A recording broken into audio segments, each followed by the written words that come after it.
It's the downside of fame for an actor to become so well known for a character that fans forget their real name, or that they have a personality separate from the character. But some don't mind it as much as others. If I said Keiko, Chris, Soccer, and Reggie, you'd probably stare at me blankly. But if I said Free Willy, Beethoven, Wishbone, and Goose from Captain Marvel, you'd know exactly who I was talking about.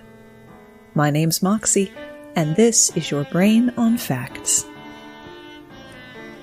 We've been filming animals almost as long as we've been filming ourselves. The first movie to star an animal as the protagonist was Rover to the Rescue, all the way back in 1905. Rover to the Rescue was a British silent drama directed by Cecil Hepworth, the owner of its star, Blair, a male collie. The story is about a heroic dog named Rover who rescues the family's baby, played by Hepworth's own daughter, that was kidnapped from her nanny. Most of the footage is devoted to the dog's journey in finding the baby and then leading his master, played by Hepworth, to the baby. Hepworth's wife wrote the scenario and also acted as the mother in the film. The film became so popular that Hepworth had to reshoot it twice. So many prints were being made that the negatives would wear out. And it was after this film that the previously uncommon name Rover became the most recognized name for dogs in the English-speaking world. The title of best-known movie dog is probably split between Rin Tin Tin and Lassie, with an honorable mention for Benji among my 80s babies out there.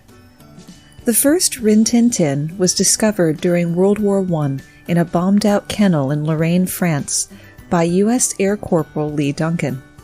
Duncan found a mother German Shepherd and a litter of 5 scrawny pups, only 2 of whom would ultimately survive.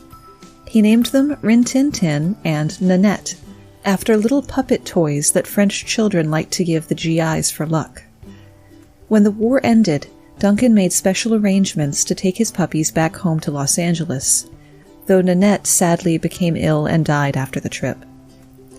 In 1922, Duncan and Rin Tin Tin, or Rinty as Duncan called him, attended an LA dog show, with Rinty performing for the crowd by jumping over 13 feet or 4 meters. Following the show, producer Daryl Zanuck asked Duncan if he could try one of his new moving pictures on the dog, and paid him $350 to film Rinty in action.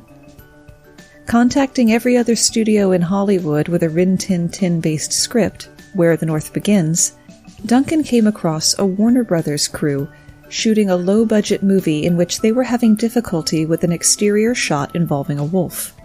Duncan quickly approached the director and told him that Rinty could do the scene in one take. True to his word, Duncan's wonder dog did it in one try, and both were hired for the entire shoot of Man from Hell's River. German Shepherds were not a well-known breed in the U.S. at the time, so my guess is that Rinty could have passed for a wolf for people who had never seen either one before.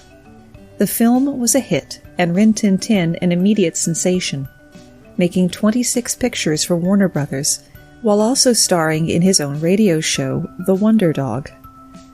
Rin Tin Tin's expressive face was the equal of any human actor in the silent era. At the peak of his popularity, Warner Brothers maintained 18 trained stand-ins to ensure that no undue stress was put on their star, while providing Rinty with a private chef who prepared daily lunches of tenderloin, which he ate while listening to live classical music to aid his digestion. Rinty also made more money than many of his human co-stars. In the 1924 film Lighthouse by the Sea, Rinty earned about $1,000 a week, while the leading man, William Collier Jr., made $150 a week. The same thing would happen in 1939 during the filming of The Wizard of Oz, where Toto was paid twice as much as any of the little people playing Munchkins. Rin Tin Tin died in 1932 at the age of 14 and was returned to France to be buried in the Cimetière des Chiens et autres animaux domestiques, the cemetery of dogs and other domestic animals. Today, Rin Tin Tin's continuous bloodline carries on at a Texas kennel, where 1 litter of puppies are born each year. When asked if she ever felt a sibling rivalry with Rin Tin Tin, Duncan's daughter Carolyn told author Susan Orlean, There was never any rivalry. The dogs came first. Bonus fact, there's a persistent urban legend that Rin Tin Tin had actually gotten the most votes for lead actor for the first Academy Awards, but the Academy put the kibosh on it in hopes of being taken seriously. What had actually happened was that screenwriter Frank Woods had been pushing for an award given to entertainers by entertainers to no avail. He tried to solicit the help of the previously mentioned Warner Brothers exec Darryl Zanuck, who thought the idea was ludicrous. Zanuck wrote Woods a jeering letter in which he previewed his own ballot if the industry ever tried to give itself awards. All of his votes were for Warner Brothers films, including the Best Actor, in which he cast his vote for Rin Tin Tin. He must have told somebody who told somebody else, and that's how the story got started. The 1928 Oscar ballots are stored in an archive, and they contain not one vote for Rin Tin Tin. In the 1930s and 40s, Rudd Weatherwax ran a kennel that not only supplied movie dogs, but taught regular dog obedience. In his care was a collie named Pal, who had several bad habits, like constantly barking and chasing motorcycles. After a while, Pal's owner decided he didn't want the dog back, so he gave Pal to Weatherwax in remission of his bill. Weatherwax would eventually get Pal to stop barking so much, but never did break him of chasing motorcycles. Pal's ancestry could actually be traced all the way back to England's first great collie, a dog called Old Cocky. Pal was one of 1,500 dogs who auditioned for the lead role of Lassie in the movie Lassie Come Home. Pal was originally rejected because he was male, and because Lassie was described in the original book as a tricolor collie with a black mask, while Pal had lots of white markings, including the white blaze down his nose. A female prize-winning collie was selected instead, and Pal was kept on as a stunt dog. While filming a scene in which Lassie had to swim a flooded river, haul themselves out, lay down without shaking out their coat, attempt to crawl on their side, and finally lay motionless and exhausted, the female dog refused to even get into the water. But Pal hit all the marks and in just one take. The rest, as they say, is history. You might have picked up on the fact that Lassie the character was a girl and Pal was a boy. In fact, all 9 dogs who have played Lassie have been male, even when she supposedly had puppies and was shown nursing them. Weatherwax continued to use male collies because, while both sexes shed or blow out their coats in the summertime, when most movies and TV shows traditionally film, the males have a thicker coat, so the dog won't look scrawny during filming because it's shedding. Fans also thought of Lassie as a big, heroic dog, and males are about 15 pounds heavier than females. The female collies were not ignored completely. Some of Lassie's stunt doubles had been female. Pal didn't always play Lassie in his movies. In The Courage of Lassie, he played a dog called Bill. In The Painted Hills, he played Shep. And in the strangest one, in Son of Lassie, he played Lassie's son Laddie, while Lassie was played by another dog. When Pal died of old age in 1958, Weatherwax was distraught. He would often visit the grave he had dug for Pal in a special spot on his ranch, and could never bring himself to watch another Lassie movie again. While top dogs usually get top billing, it's actually horses who have the most prolific and often the most difficult time in Tinseltown. Early Hollywood was an anarchic place, with upstart production companies launching whatever grandiose project had sprung to mind. Beginning in the 1920s, as the motion picture industry first boomed, you could do almost anything to an animal, or to a human for that matter. As many as 100 horses died in the making of the original 1926 Ben-Hur. With the jump in profits that came with the advent of talkies in 1927, along came the studio system, which concentrated filmmaking into a few corporate dictatorships to churn out movies as quickly as possible. Dramas, comedies, adventures, musicals, biographies, all would use animals, but the genre that used them most was the Western. Westerns were a staple in the 20s and 30s and boomed in the 40s. In the early days, when the motor car was still new, people were more familiar with handling horses and more mindful of the inherent dangers, like runaway wagon teams or a horse and rider falling. But directors love to show falls. They would use pitfalls and trip wires to make the horses fall, though there were also stunt horses who could fall on command. Trained horses would be made to jump through windows or through flames. They leapt over wagons and rampaged through saloons. Safety was rarely much of a concern compared to getting the shot. Sometimes individual horses were famous enough in their own right, or loved enough by a famous human actor to fare better. Western star William S. Hart had a famous pinto named Fritz who could fall on command, lie down to act as a shield in a gunfight, and even play scenes opposite a monkey.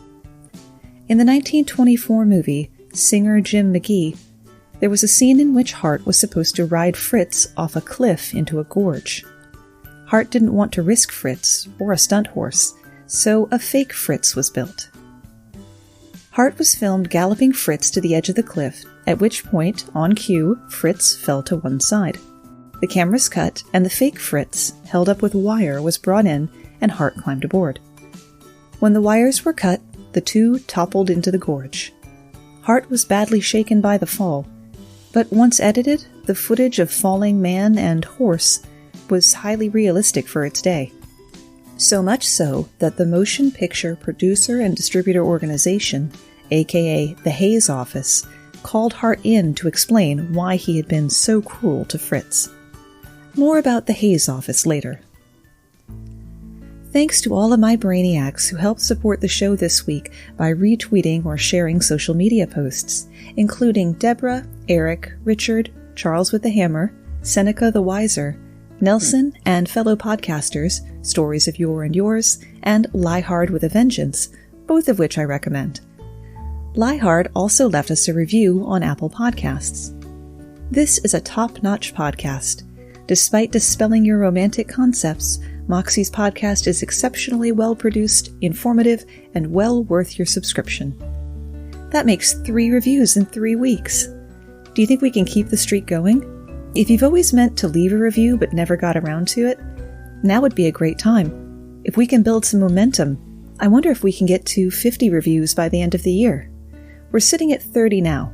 31 if you include the person who left 1 star but didn't write a comment, just so I can wonder forever what their principal complaint was. Now, Fritz was the exception rather than the rule. In 1939, 2 horses were killed in the filming of Northwest Mounted Police, and 2 more died in the movie Jesse James. The horses in Jesse James were wearing blinkers, a kind of blinder that fits directly over the eye, with eyes painted on them so the camera wouldn't notice. The horses were unable to see and had no idea they were being driven off a 75-foot cliff over whitewater until it was too late. The footage was impressive, the stuntman got his paycheck, and the horses died. Their deaths were not in vain, though. This was the single biggest turning point in the history of Hollywood's treatment of animals. Word of the deaths got around, and in reaction to public outcry, the Hayes Office worked with the American Humane Association to write guidelines for animal performances. The American Humane, who are the people who monitor the conditions for animals while filming and approve the "no animals were harmed in the making of this film" message in the credits, is not the same as the Humane Society, though they're like-minded in many ways. American Humane began in October of 1877, with the amalgamation of 27 organizations from across the U.S., whose first meeting was to discuss the mistreatment of farm animals during transport across the country. The following year, they also began efforts to protect abused children. Child cruelty laws had been around since colonial times, but where they did exist, were broadly written and rarely enforced. Across the board, stricter laws protecting animals were put in place before strict laws to protect children. American Humane exposed unsanitary and inhumane conditions in slaughterhouses, promoted the passage of the first Cruelty to Children Act, proposed legislation to protect child stage performers, and called for federal legislation to ban frequent, large, and deep branding of livestock. They opposed corporal punishment in schools, and fought against the practice of vivisection, or live dissection, which was used in schools and by scientists. And that was just in their first 20 years. Starting in 1940, after the filming of Jesse James, the American Humane was granted access to movie sets by the Screen Actors Guild, though the Guild had no jurisdiction over non-American or non-union productions. Apparent animal cruelty was also banned by the Hays Office. You heard about the Hays Code in episode 40, Words You Can't Say on TV or Radio, which featured special guest Joe Christie of the upcoming podcast Rock History with Joe Christie. The Hays Code demanded that marital bedrooms feature 2 twin beds, that Betty Boop be drawn in more modest costuming, and that no one make fun of the clergy in any way ever, amongst many other restrictive rules. Films had to be submitted to their office before release to get a certificate of approval, and changes were often demanded before the certificate would be issued. In 1968, the Hays Code was dropped, so movie characters could be as satirical, wanton, profane, or queer as they wanted. But it also meant American Humane's access to some sets was diminished, and their jurisdiction to act was weakened. It was another era of anything goes in New Hollywood. Younger filmmakers were creating realistic and daring movies with more subtlety and less dependence on formula, contributing to a cinematic renaissance and a move toward realism and location shooting. All of that cinema verite was bad for the animals. Through the final days of the 60s and into the 70s, it was bleak, said Karen Rosa, vice president of the American Humane's Film and TV unit. We were banned from film sets. There was a push for a gritty realism in those days of filmmaking, and they didn't like to be told they could or could not do something with animals. Because the American Humane wasn't on set, they could neither confirm nor refute that 2 mules were killed on the set of Patton in 1970 in a scene where General Patton shoots 2 mules who are blocking a bridge. In Apocalypse Now in 1979, a real live water buffalo was slaughtered with a machete, their defense being it was going to be slaughtered with a machete regardless. Before the movie was released in the UK, the Royal Society for the Prevention of Cruelty to Animals protested that it violated that country's Cinematograph Animals Act. The list of cruelty they could prove in the 1970s included animals killed for entertainment, horses wire-tripped, and live snake sliced into pieces. I did not Google that last one, and by listening to this podcast, you indemnify me from any psychological harm if you choose to. It took another crisis to push things back in the right direction, that being 1980's Heaven's Gate, a spectacular flop so expensive that it put United Artists Studios out of business. Chickens died in staged cockfights. One horse was killed in an explosion. Others were injured or killed in a battle scene. It was claimed that cattle were slaughtered and gutted so their innards could double for the innards of human characters. The American Humane, which hadn't been allowed on the set, led picket lines on a boycott of the film, which was taken up by humane groups across the country.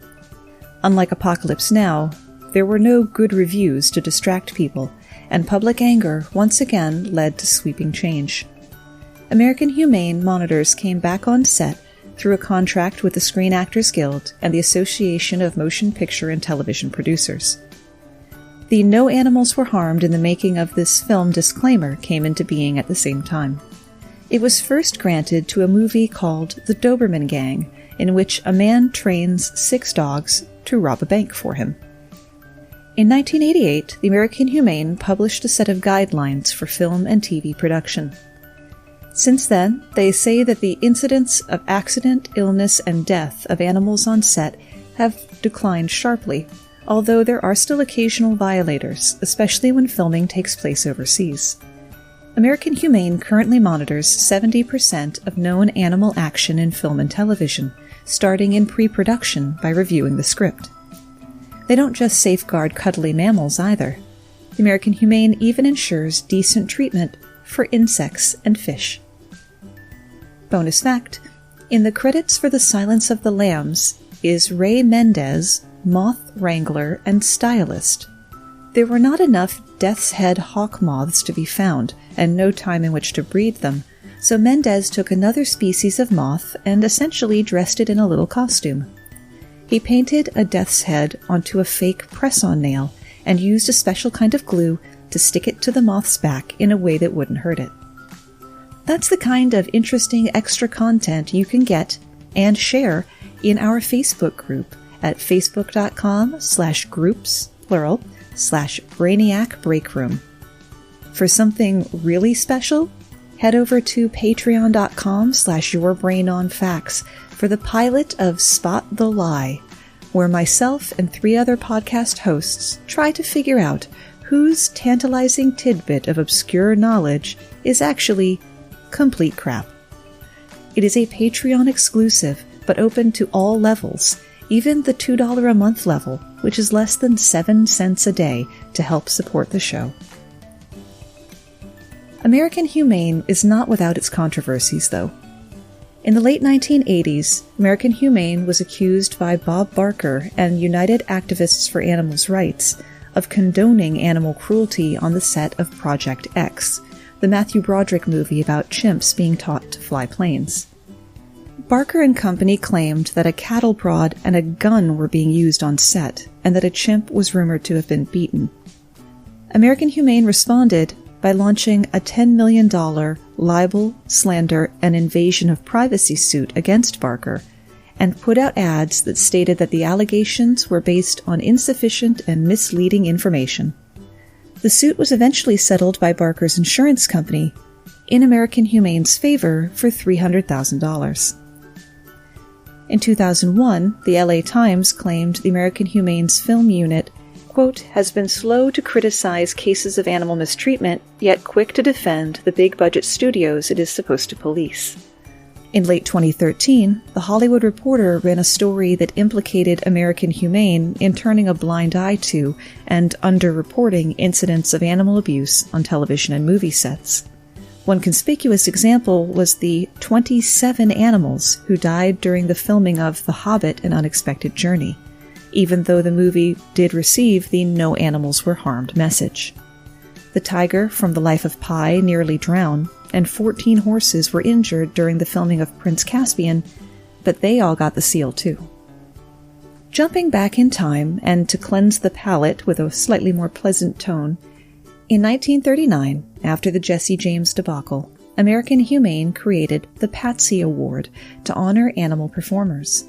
It originally stood for Picture Animal Top Star of the Year, before being changed to Performing Animal Television Star of the Year.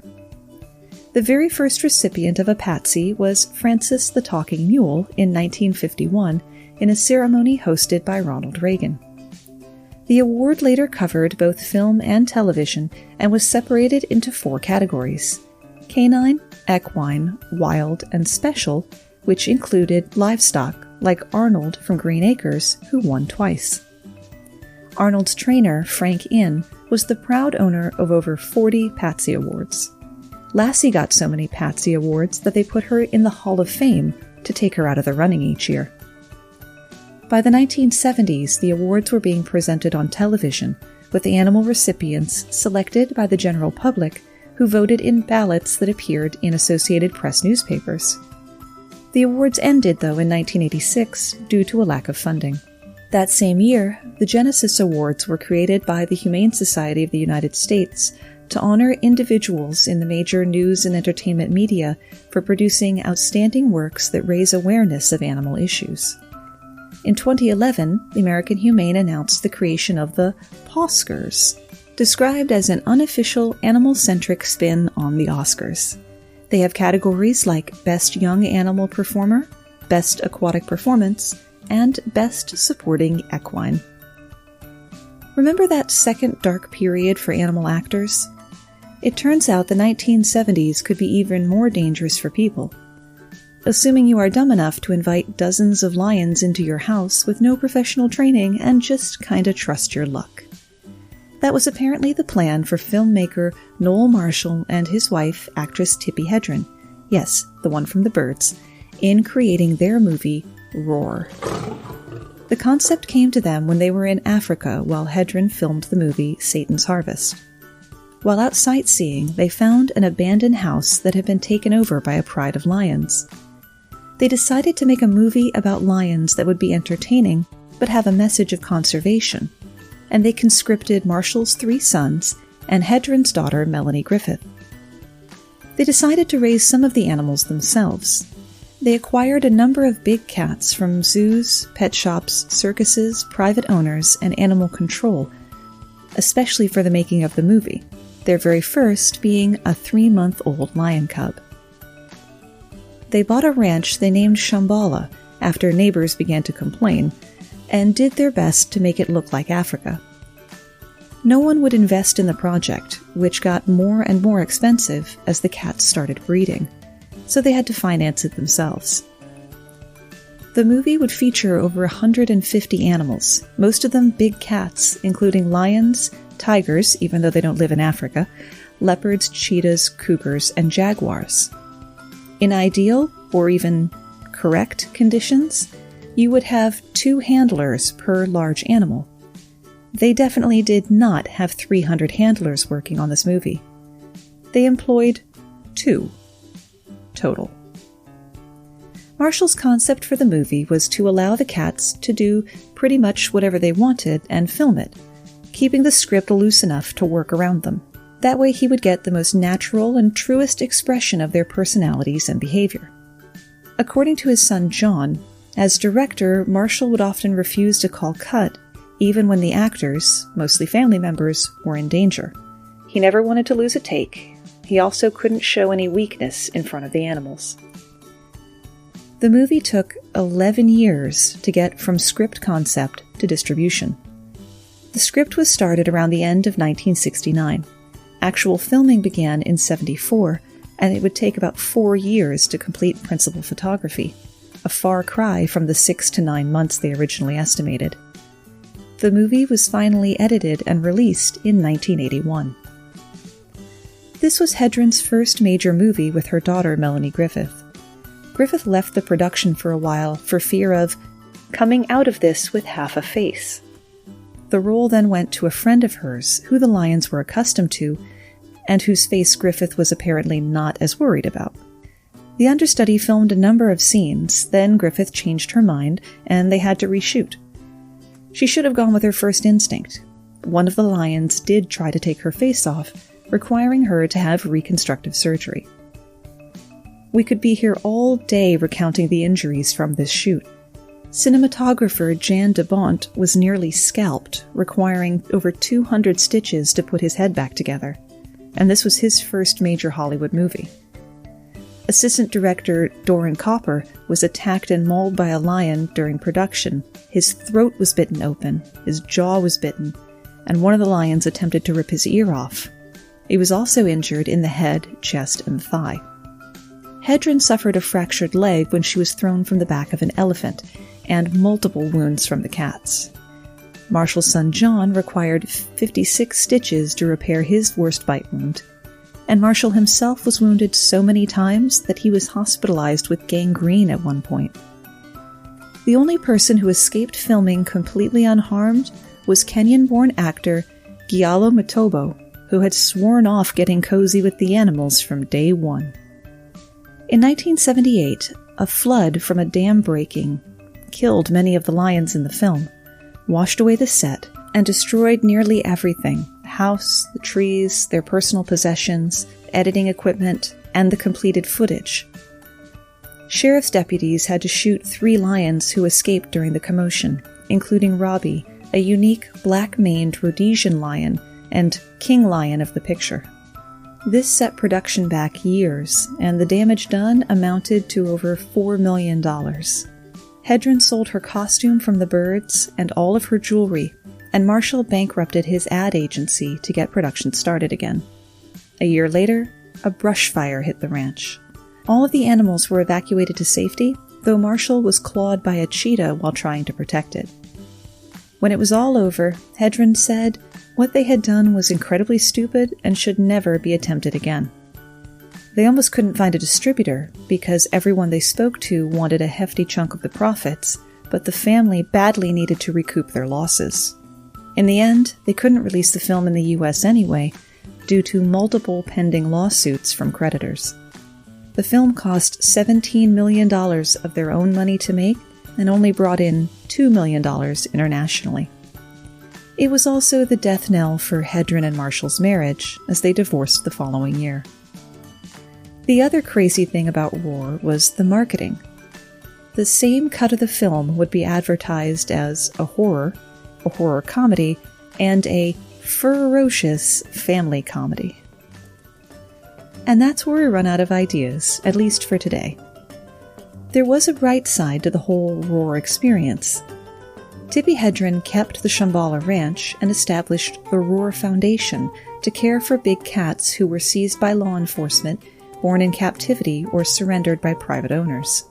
This includes Michael Jackson's 2 Bengal tigers from the Neverland Ranch Zoo, and the largest bull elephant ever recorded in captivity. While Shambhala welcomes all volunteers, only trained professionals are allowed to work directly with the animals. The title for today's show was Never Work with Children or Animals, and you'll notice I didn't get around to the children part, so look for that chapter next week. Thanks for spending part of your day with me. And remember, the pilot episode of Spot the Lie drops tomorrow on patreon.com/yourbrainonfacts.